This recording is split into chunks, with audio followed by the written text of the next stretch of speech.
Brian Santiago knows who to network with and how to network with them. I think Brian Santiago is a big reason why Kevin Young is at BYU, came to BYU, and is still at BYU. Hello and welcome to the Aptive Podcast Studio. This is the Loyal Cougars podcast where we talk about what you, the fans, are talking about. And today we've got a return special guest, Jake Hatch of the LockedOn Cougars podcast. Also producer for DJ PK in the morning. Yep. On KSL Sports Radio. How was your show today? It was a ton of fun, man. We're having an interesting time right now with the NBA draft lottery and everything, and Yegor Demon obviously part of that. But also we got NHL, and then obviously the effervescent topic of college football and everything it entails. So. Yeah, there's never an off season for sports guys, especially with DJ and PK. They could talk for hours about pretty much anything sports related. Yeah. What I think is funny is for anyone that's listened to DJ and PK in the morning, either on the radio or they also do a segment on KUTV. Do they still do that? I don't know. They still do it, yeah. DJ is very much what you see on TV is what you get. 100%. PK is the exact opposite, and it's crazy because PK is actually the most like. Electric, kind of not flamboyant, but like he's the most outspoken, bombastic host on that show. Yeah. In real life, he's just he's like you and me. Now, I will say one thing on behalf of PK. The personality, it's there at all times. But when the radio or that red light comes on for the TV, it's like you take the dial and crank it up times 100. That's the thing is the personality's still there. He's just much more chill and mellow off air than he is on air. He flips the switch. Yeah. So I liked you mentioned off air that you guys talked about the big news of yesterday, which was AJ DeBonsa showing up at church and posting about it on his X account, brother Instagram DeBonsa. as well. Come on now. Brother, soon to be elder DeBonsa. Now we can joke about it, right? Like I think there's a lot of kind of funny jokes. By the way, his face for the pictures, like maybe smile and make it look like you're happy to be there a little bit, but. I mean, what is this kind of? What does it signify? Is it a non-story? Or is there a little bit of a story there? I want to believe that there's something to it. Maybe he had a family friend or something like that. That hey, come check out what this is all about and everything. And I think it's more of a curiosity. I wouldn't proclaim to say that AJ's investigating the church and his potential to join the church. That could happen at some point. I'm just saying right now, I think it's just mere curiosity. He's coming to a school that's sponsored by the Church of Jesus Christ of Latter-day Saints. And he's probably at bare minimum wondering, what are these people always talking about? Because he's in school now, so he's going through religion classes, and he's got people around him at all times who are members of this faith that are probably using terms and acronyms that he's literally never heard in his life. And he's trying to just make heads and tails of it all. Yeah, here's my take on this. There's two sides to this, right? There's AJ's decision to go to church, which I think is, at the very least, it's very much a, I don't want to say PR. PR and church, I wouldn't really like put those together. This is him trying to, really butter up and get on good side of fans, right? He's ingratiating himself. He's been really good at that, by the way, going to games. Like he knows everything about everything with BYU, especially BYU basketball. So he was pretty much one of the fans last year. Yeah. And I think this is kind of another one of those instances where he's just, he's like, I'm just going to do what I think the fans would love to see me do. And I'm going to go to church and I'm going to, basically put myself out there as an advocate for BYU and in turn for the church. And then on the flip side of this, I think this is actually beneficial, and we're probably overanalyzing it, right? Like it's just a picture in front of a church.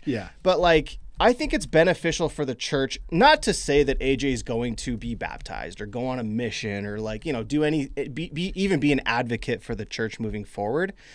But at the very least, it kind of normalizes the church.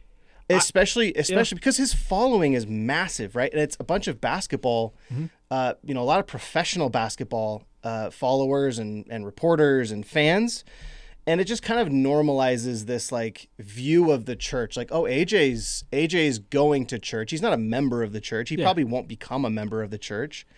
But he's at least showing that like you can go to church and be normal and be an athlete and be this like influencer and still like have a decent experience at church. Yeah, I think that's the thing that you best said it, is he's normalizing it. And yes, there are going to be people out there who have a genuine curiosity. Okay, why in the world would AJ go to this church that I've heard about? Because let's be honest, There are 17 million members of the church. They say roughly 6 to 7 of them live here stateside. The chances of the beyond 330 million Americans that know an LDS church member is really small. Mm-hmm. They probably heard about the church, and there's been topics about the fact that the church is having its heyday in the media with some of the shows that are out there. Certain. Yeah. But yeah. Certain housewives. Yes. But the point is, I think that he is showing that, hey, I have a curiosity. I'm going to go check it out. And yes, you don't have to be a member of this faith to walk into those doors and see what it's all about. You can go in, see what it's all about, walk back out, and it doesn't affect your life one way or the other. And I'll also say this. AJ filled out that suit really, really well. He wears a suit incredibly well. He did not look happy per se, but I don't think he smiles in a lot of his pictures. He definitely looked sharp. Yes, the suit fit the man in that circumstance. Yeah. So a small gesture, but I thought it was kind of a fun little Sunday treat that we got. After church. We do have, or we're at least trying to start this weekly segment, and it's called the Shut the F Up Post of the Week. I like it. Shout out to TJ Haas. Shut the F up! I wanted to shout out a couple of comments on his X post from a Utah fan and from a Vanderbilt fan of all people. Vanderbilt? Utah fan says they exist? I know, isn't that? And they're commenting on BYU athlete posts. Yeah, okay, there you go. Utah fan, full share Ute says, wait until they start asking you about who your dead relatives are so they can baptize them. Oh, jeez. Okay, good job. Thanks. Right. By the way, you realize that your football head coach is LDS, and his your head coach in waiting is also LDS, and half your fan base, if not more, is also LDS. And you have multiple guys in your program who you root for on a game-by-game basis who have served missions talking about these very things. But that's beside the point. Sick burn, though, brother. Yeah, go ahead. Go on. The other one, I can't find it now, but it was something about blacks in the priesthood and the curse of Cain and anyway. So to those people, shut the F up. Shut the F up! Moving on. Thanks for stopping by. Thanks for being part of our segment today. Moving on. So the big news of last week, and this is what we really wanted to get to, was the announcement of Brian Santiago, right? And it's wild how this is probably the most polarizing news that I remember coming out of BYU ever. It's in my lifetime, I would say, just based on the reaction, looking at social media, etc. It is, you're on one side or the other. I said it on my own podcast. I have never seen a divide of Cougar Nation like this because there's no middle ground. It was either you're pro Brian, you're anti Brian. Yeah, and those that didn't really know Brian were just kind of like gravitating towards one or the other. Like there was either like you either really hated him or you really liked him. Who do I know that knows Brian and what do they think? Or you just don't know and you're taking the opinion of someone else. Yeah. So what I want to do is I kind of want to break down the good and the bad of Brian Santiago. The arguments for and the arguments against. And I want to start with the arguments for. By the way, I have some arguments against. I think in general I'm for this hire. Okay. I think it's good for BYU and good for BYU athletics. Okay, so we'll start with that. Okay. I did want to start with the good side, being starting with a post from actually Jake Schoaf's father, who had apparently been on Cougar board. He was kind of a lurker. I don't think he really felt the need to post a whole lot and give his opinion, but he kind of doxed himself last week, and he posted about an experience with Brian Santiago that he had. And so I'm going to read it. Last February, my son Jake died in an automobile accident. For those that don't know, that's what happened. So Jake died in a car accident earlier this year. He says, this was the most devastating experience in my long life. In our time of grief, BYU and particularly Brian organized a tribute to Jake that was extremely comforting. Brian extended heartfelt sympathy, along with President Reese and many others that were real. When you get as old as I am, you can tell emotions are fake from real. Brian is the real deal. I want that in a representative of the university. I know I have made many mistakes in my life, and I'm sure Brian has too. If we can't repent and be better, where are any of us? He who is sinless cast the first stone. And this is kind of a theme that I have seen with Brian, which is if he has, he's heartfelt, right? Like in anything he does, emotion is part of it. There's no fakeness per se with Brian. Like if he wants something, he'll get it. Mm-hmm. If he believes something, he believes it wholeheartedly. Mm-hmm. And so like I think with Brian, if you are in his camp, he has your back. I agree. Yeah. And I think there's no coincidence that guys like Kyle Collinsworth, guys like Eric Mika, a lot of athletes came out when Brian was announced as the athletic director. They were all in favor of it because they're all pro BYU. They're all team BYU. He's team BYU. They're all on the same team. Brian is going to make sure his guys get what they need. So that's my good. Okay. I'm curious what your take is on that. Well, personally, my wife played softball at BYU. I don't know how many of your listeners know that, but she was a BYU softball player. And Brian has been the sports administrator for softball the entire time he's been the deputy AD. So he was over my wife's team when she was playing at the Y. He treated her and her teammates with really, really the utmost respect. I can say that without a doubt because I observed it in her final season. That's when we had started dating, we were engaged and whatnot. So I got to see it kind of up close and personal. With what you say about Brian, him, everything that he's about, he is what he is. And yes, there are well-vetted stories out there about his emotions getting the best of him at multiple circumstances. I can believe that happened as well. What I love about Mr. Schoaf's point there is that, guess what? We all fall short. We all screw up. And the hope is that we're smarter about this.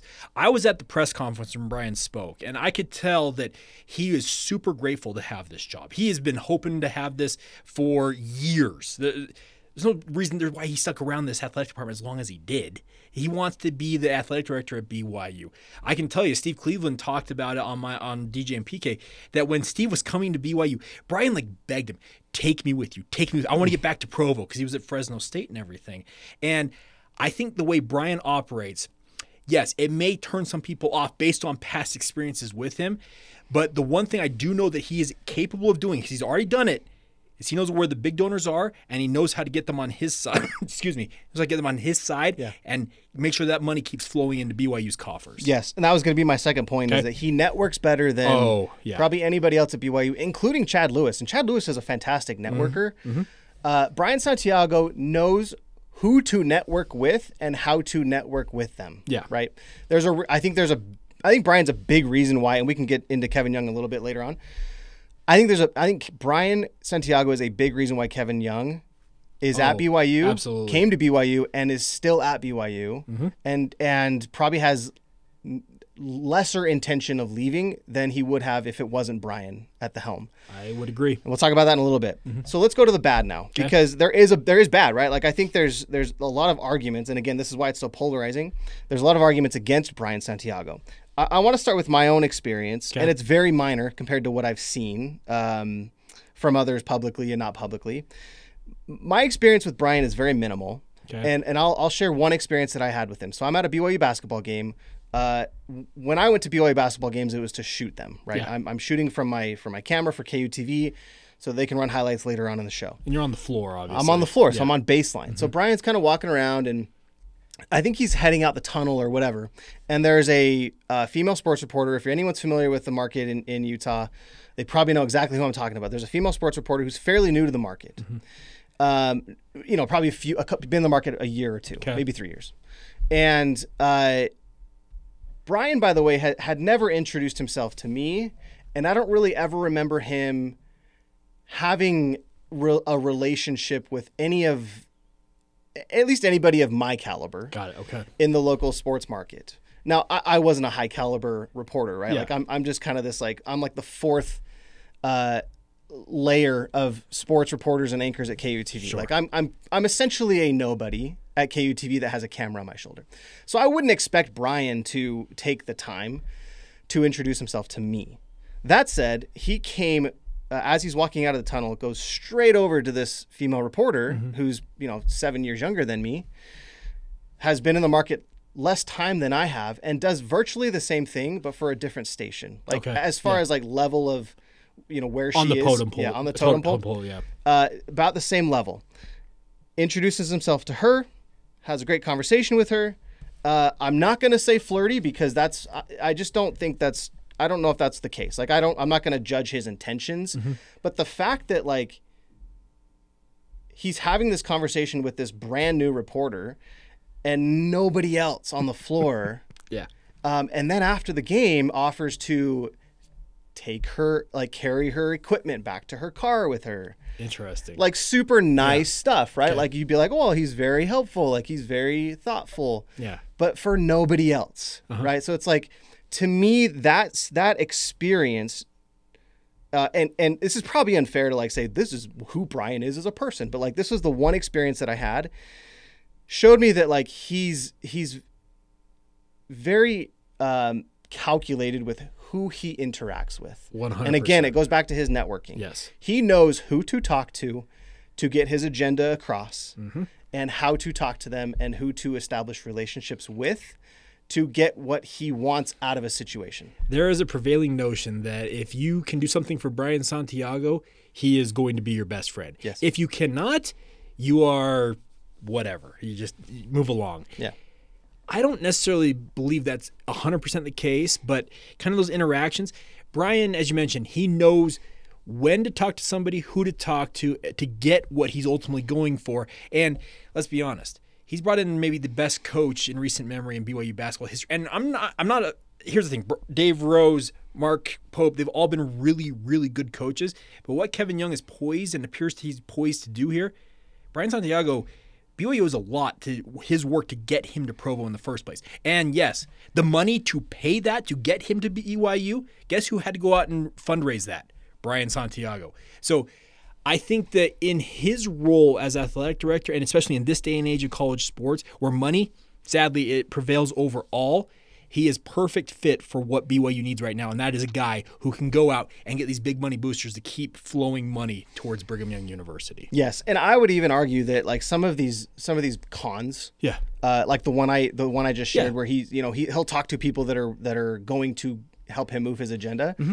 That's great to have in an athletic director. Oh, absolutely. That's what ADs are supposed to do. Exactly. Yeah. And so like if that agenda is to advance BYU along in football and basketball and whatever other athletic venues they pursue, fantastic. Like that's who I want in an athletic director. I know that there's some people that are complaining about playing pickup ball with him and how he's competitive, and they almost got in fights with him, and like excuse me, and like he maybe used vulgar language, or I don't know. But like to me that's like a non-factor. Yeah. And at the very least, if you're going to factor it in, I actually think you can spin it, if you wanted to spin it in a good way, to where this guy's a bulldog. Oh, absolutely. He's not afraid to hurt people's feelings to get what he wants. And if what he wants is a national championship for football and a Final Four or national championship for basketball, personally, I can get on board with that. He's as competitive as they come. That's the reason why he was a Division I basketball player. Like he got the most out of his talent, and I can respect that as a guy who wants to watch BYU do the best it possibly can do. You want a guy like that who's going to try and do everything within his power to propel BYU to that top tier. I will also say this. Going back to my wife's experience, I'm not going to share the details, but I know on at least one major occasion, he went to bat for my wife that she will forever feel indebted to him for, because he stood up for her. It was a circumstance. It wasn't great. And had I been there, I probably would have done the same thing, Brian. But thankfully, Brian said, you know what? No, we ain't dealing with that. And he went to bat for, and I use the expression he used to play softball. He went and stood up to somebody that was not, they're out of line. And I can appreciate that fact alone. But to your point, the fact that he's uber competitive, okay, great. Yeah, it may have gotten the best of him on the pickup basketball court. Guess what?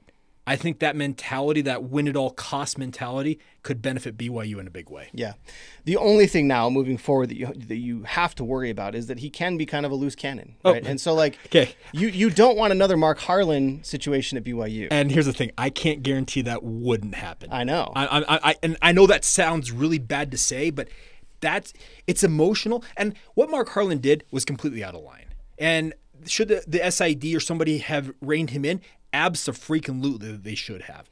But I also can't say right now, without a doubt, over the next however long Brian Santiago is in that AD chair at BYU, that he will not potentially do the exact same thing that Mark Harlan did. I mean, I know the SID over at Utah, and if it's the same person, they're not Brett Pine. Like, Brett Pine would not allow that to happen. And here's the thing. There was an old SID at Utah that I know for certain that wouldn't allow would it to have happen. wrangled him and said, you are not doing that. Yes.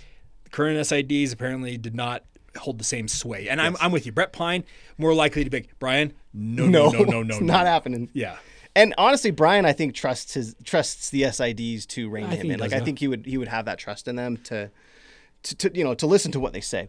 So you made a good point in your show. I think it was this morning, actually, that from Brian Santiago's introductory press conference, he called out coaches. Yeah. And something along the lines of making sure that they're locked in. Yes. And you thought that was a pointed comment at a certain coach. Well, I want to make sure he said our 19 coaches, I want to make sure they're all locked in. And especially right now, it was Kevin Young. Yeah. And immediately my reporter, like the hair on the back of my, hold on, what's going on here? Yeah. And I wasn't the only one. I talked to multiple media members immediately after that. I said, hey, what's going on? I'm like, well, we're all about to find out, because trust me, all of us started digging, asking around about it. Here's the thing. Kevin Young has and had interest from the Phoenix Suns, and for good reason. Mm-hmm. The Phoenix Suns valued him highly enough to make him the highest paid NBA assistant coach. There's a good chance, had he not left Phoenix to be the head coach at BYU, he'd probably be the head coach of the Phoenix Suns right now. Well, guess what? Matt Ishbia, he brought in Budenholzer, right? Pays him $50 million over a 5-year contract, goes through 1 year, axes him. So he owes him $40 million. They're still paying off Frank Vogel, I think, too, in Phoenix. Matt Ishbia is going to be paying 3 coaches simultaneously here. And last week, I know out of Arizona, I'm trying to remember, it's one of the hosts down there on Arizona Sports, said there were 15 to 20 candidates that were interviewed or at least talking to the Suns about this position. Kevin Young was among them. I know that for a fact, talking to people I know. But then we have Chris Haynes from Yahoo Sports puts out what he calls the Elite 8, and they're the 8 finalists he believes for the job. One name not on the list, Kevin Young. What I was told is that there was some concern in these early days of Brian Santiago's tenure that he was going to have to go to the negotiating table with Kevin Young and his representatives. If what Chris Haynes is reporting is true, that means the negotiations with Kevin Young came to some sort of an agreement. I wouldn't be surprised in the near future if you hear about a reworked deal for Kevin Young. Yeah, and from my perspective, what I had heard is that I don't want to say Kevin's employment at BYU hinged on Brian Santiago coming to BYU. No. But in terms of like who Kalani and Kevin Young both wanted at BYU, Brian Santiago was at the top of the list. Oh, absolutely, yeah. And if they would have gone with I don't know if Chad Lewis would have been any different, or if they would have gone for a third-party hire from somewhere else. I know they were looking at a deputy AD from a different school. That's not to say that if they hired somebody else that Kevin or Kalani would have gone, but I think they would have been less inclined to stay past maybe their initial contract. I agree. Right? Like, especially if there's bad blood. Like, the thing with Brian is that Kevin and Kalani know who they've got. Mm-hmm. They know what they're dealing with. If you bring in a third party or you bring in somebody else that they're not familiar with, you just introduce these kind of variables, these question marks that these coaches, seeds of doubt. The coaches want job security just as much as they want high salaries, right? And guess what ADs want? They want their own coaches at the same time. Absolutely. So you kind of ran into that, and that's what I had heard is that Kevin Young. That basically, if BYU wanted to retain Kevin Young, Brian Santiago gave them the best chance. Yeah. And that's not to say that this go around Phoenix would have hired Kevin Young, but let's say the next coaching carousel in the NBA comes around and the Milwaukee Bucks want to hire a new head coach. Kevin Young could be on their short list. Mm-hmm. And I think with Brian Santiago at the helm, he's going to give BYU a better chance at retaining a Kevin Young than someone else would have. Well, and here's the other thing about it is, in the case of a Kevin Young and Kalani Sitake, it's kind of the expression, the devil that you know versus the devil that you don't. Here's the thing. ADs, they're your boss. They ultimately hold your job security in their hands. Guess what? It's good to know a person like Kevin, and Kalani's been around the entire time that Kevin's been around because he helped hire Kalani. Same thing with Kevin Young. They know what Brian's all about. They know what his strategic goals are. They know how he operates. I think they can understand, you know what? Keep it in-house. And I also said this on my podcast, is I think that the Board of Trustees up at the headquarters of the Church of Jesus Christ of Latter-day Saints in Salt Lake, when they were probably handed the list of the candidates, said, hey, things are going well in Provo. Do we really want to upset the apple cart here? Why don't we just make the deputy guy who's been their right-hand man, the wingman was the term that Tom Homo used in February when we retired. Why don't we just make him the guy? And I think continuity prevailed. Yeah, agree. So I think just to kind of summarize, again, I don't necessarily think Brian is the best person. Is he Tom Homo? No. And, I think Tom Homo probably had his downsides as well, but like Brian's not your feel good story type of athletic director that's going to acknowledge or say hi or to every fan out there, right? Yeah.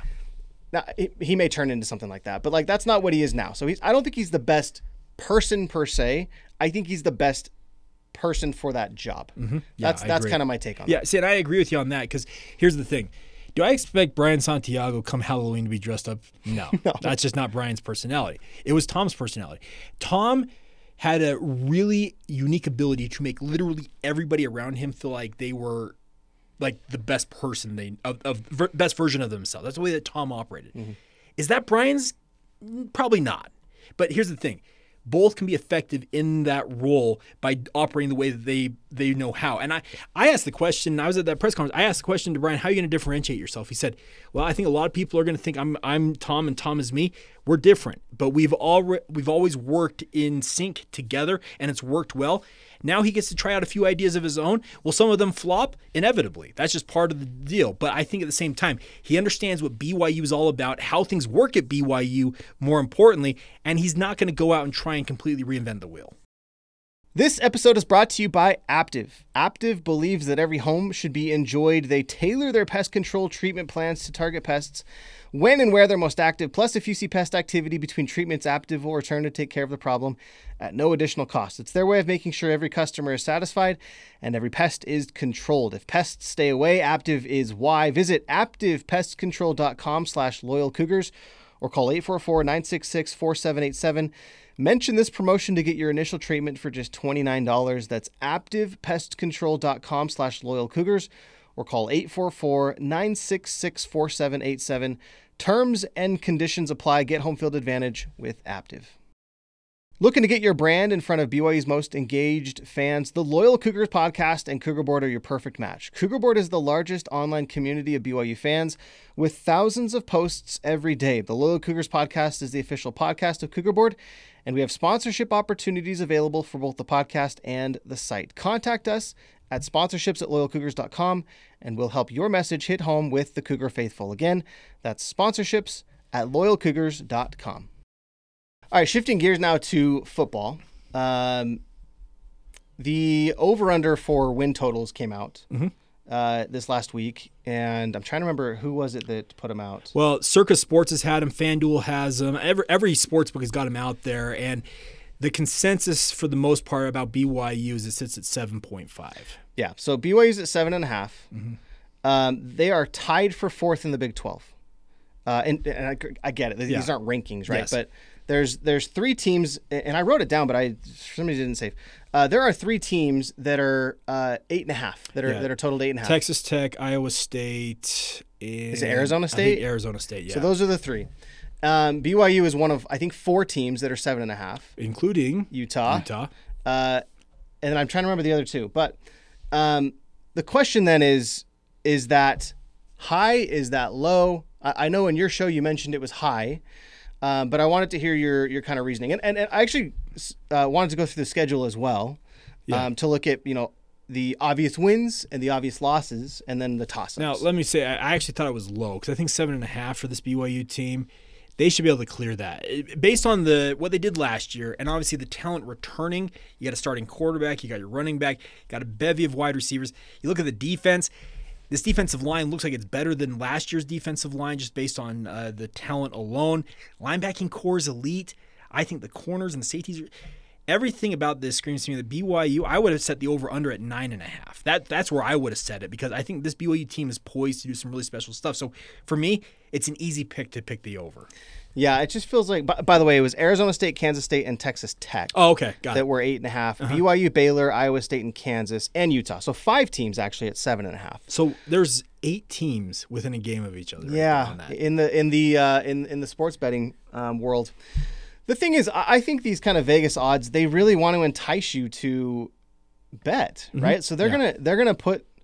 And by the way, like I'm still a little bit hesitant on BYU, and here's why. I'll take both sides to this. Okay. BYU last year had 11 wins, projected at least by Vegas to have 4.5. Yeah. So I think they were kind of in between that 4.5 and 11 range in terms of like where they should have ended up. I If you look at the Utah game, you look at the Oklahoma State game. I don't want to say fluky, but those are plays that could have gone either way by a bounce of a football. Well, and they thrived in one-score games by and large. Absolutely. Like, I don't think that happens again, at least not to the same extent. So if BYU finds themselves in these kind of one-possession games again, they're going to lose more than they did last year. I can see that, yeah. You're going to regress to the mean. So do I think that they lose 4 or 5 games? Probably not. But let's look through their schedule real quick. So you've got Portland State, Stanford. By the way, Bruce Feldman had an article about this that you read on your podcast. We'll talk about on ours as well.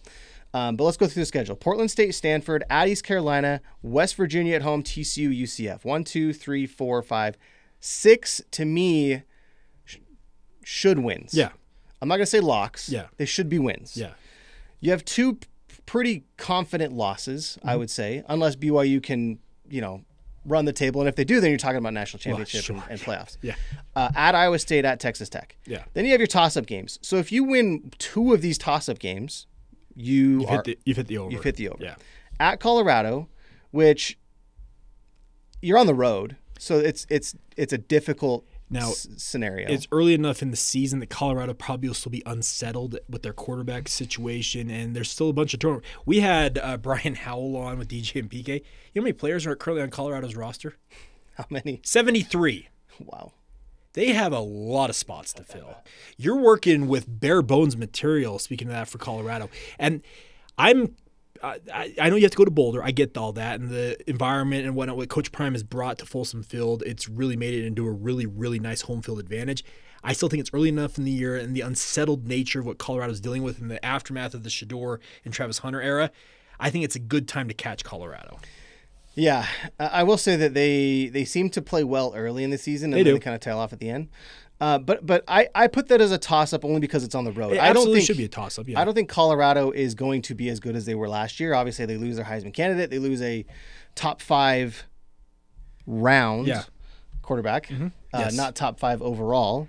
But they do bring in a pretty solid quarterback recruit. I believe he's starting for them. I'm not sure. Juju Lewis. It's him or Caden Salter, the Liberty transfer. It feels like it's a back-and-forth battle. I would think that with a 5-star freshman like Juju Lewis, you'd have a hard time saying, hey, son, you're going to sit the bench. Yeah.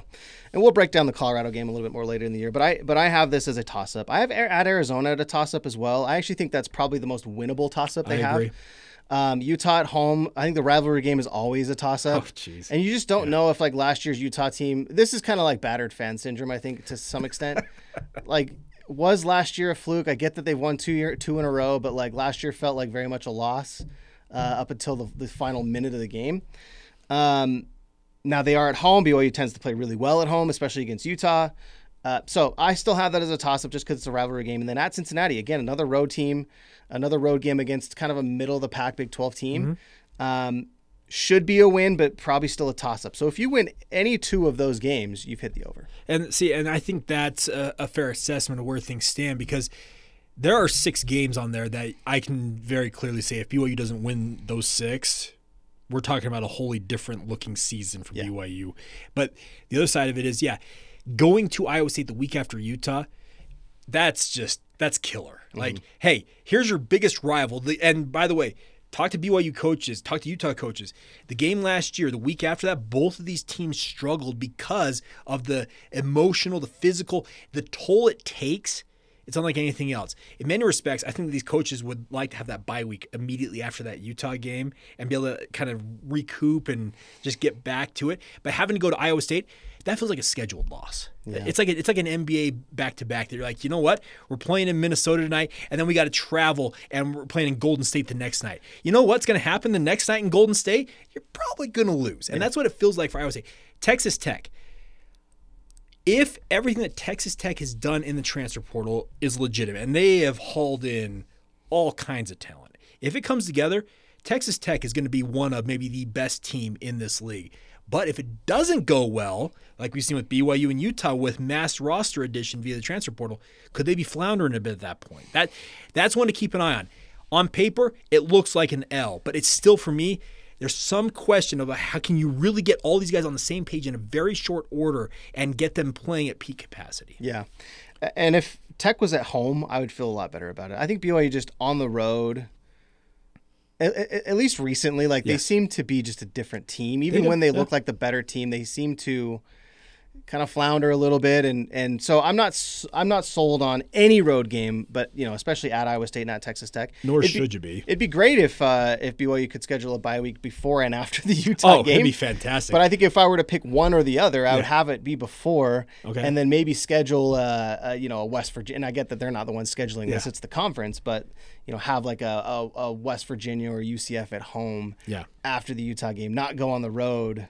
Yeah, to Iowa State. Like, hey, a team that's supposed to be among the best in the league. Yeah, that's a real comforting feeling. I mean, I think they're the best team in the conference, to be honest. It's either them or BYU. And again, I'm so cautiously optimistic about BYU almost every year, just because we've been let down in the past so much that I refuse to put them at the top. But I do think that they have the talent returning to potentially challenge Iowa State. Top of the conference. I don't think there's anyone else, really. I think it's going to be Iowa State or BYU. Okay, so after that Utah game, there's a 3-game stretch of BYU at Iowa State, at Texas Tech, and then TCU coming to Provo. TCU, I think, is the sleeping giant in the league this year because they have put together some pretty good talent here. I have some question of if Sonny Dykes, what he's saying, because he made it sound like he's rebuilt this from that team that was the national championship game. He's rebuilt it, and they're ready to rock and roll again. If Josh Hoover's everything he's expected to be, TCU could be a sneaky good team. It could be really, really difficult. That 3-game stretch, so you can call it 4 games if you want the Utah game. Utah, Iowa State, Texas Tech, TCU for BYU. That 4-game stretch, I think, is going to define this football season for BYU, for better or worse. Yeah. I mean, those are 3 of the 4 most difficult games. But on the schedule. But if you want, in terms of the prestige factor, you want to say this BYU team should be in the mix for an at-large college football playoff berth. You got to go if you want to have that dream. 3-1 at worst, it feels like, and that's at worst, it feels like. Yeah. So Bruce Feldman for The Athletic, he talked about his most liked over-under picks for the year. He has BYU as an over, almost as a lock, right? Yeah. A lock for the over. And here's what he said. So he talked about the schedule, but before that he says the Cougars have an experienced quarterback in Jake Retzlaff. I'm fully bullish on Retzlaff, by the way. I can tell you that kid's carrying a massive chip on his shoulder. Well, he's got the experience too. I think in college football, if you can have a guy who has a year and a half or 2 years of experience under their belt, even if they were, and I don't even think Jake was mediocre. I thought Jake actually, he had moments, right? I think he had moments where he threw off his back foot when he shouldn't have, and he threw interceptions. Sure. Fumbled it when he shouldn't have. I think he had moments. We've seen him throw some pretty terrible passes when he should have just handed the ball off or whatever. We've seen the worst of Jake Retzlaff, but I think he's learned from experiences, and having a senior quarterback who has 2 years under his belt. John Beck kind of comes to mind when I think of these guys. History suggests when BYU is a senior quarterback, good things happen. Yeah, absolutely. Almost every time, right? Almost every year. Well, okay, think about it. You want a junior college quarterback that transferred to BYU, struggled his first year, and then took off his second year? Steve Sarkisian. The 7-5 in '95 with him as the quarterback. What happened in '96? 14-1. There's something to, and I feel like Jake, the 0-4 run he had at the end of the 2023 season, painted him in a very, very poor light in most BYU fans. And I completely understand why, because you mentioned hand the ball off against Oklahoma instead of throwing it. 99-yard pick six was the result. Those things stick with fans, and I get that. But I think your point is well taken. Is now he's got, so they played 13 games. He's got 17 games of experience now under his belt. He's going to be a far different quarterback. He's going to be far more in control this year than he was at any point during 2023 or 2024. And he had such a massive jump. Yeah. Last offseason. Yeah. If he can make even half as much of a jump, he's looking at one of the top quarterbacks in the conference. And at the very least, he's not turning the ball over as much as he was last year or the year before. And really, that's all we need, right? Because we've got LJ Martin. So let me just finish Bruce's article, what he says. He says they've got Jake Retzlaff, whom they run enough to pick up key first downs, which is true. There's good skill talent around him, such as running back LJ Martin and receivers Chase Roberts and Parker Kingston. Tight end Carson Ryan, who transferred from Utah, should be a terrific addition. They'll have one of the best linebacker groups in the country, led by Jack Kelly and Isaiah Glasker. And I'm on record. I've said this a couple times. I think Carson Ryan might lead the team in receptions. Kid's got skill. There's no doubt about it. So you've got Parker Kingston, Chase Roberts as your wideouts, Carson Ryan in the middle, LJ Martin. He's got tools, right? He's got weapons. Yes. One of the best defenses I think they're going to have in the conference. It's like everything points to an over of 7.5 wins. Mm-hmm. And if it wasn't the battered fan syndrome and this kind of like, high expectations, quest for perfection mentality that we've like been plagued with in the past, I would be really bullish on this team. And I still am, I still think they're going to be really good. I just have to be cautiously optimistic because of what we've experienced in the past. Well, I think everybody's being a little cautiously optimistic about it because they do want to believe that what we saw from BYU last year, especially in that bowl game, is the BYU you're going to see this year. And if that is the case, that's a BYU team that can make the college football playoff easily. I was down there in San Antonio. I watched that BYU game. Trust me, I walked around that field. Colorado fans were so just like, oh, we got this thing in the bag. Everything's hunky-dory. Everything's great. Yeah. There's two guys standing on the sideline where the teams came out holding framed jerseys of Shedeur Sanders and Travis Hunter, hoping they would sign them for them. Like they thought it was over before it even began.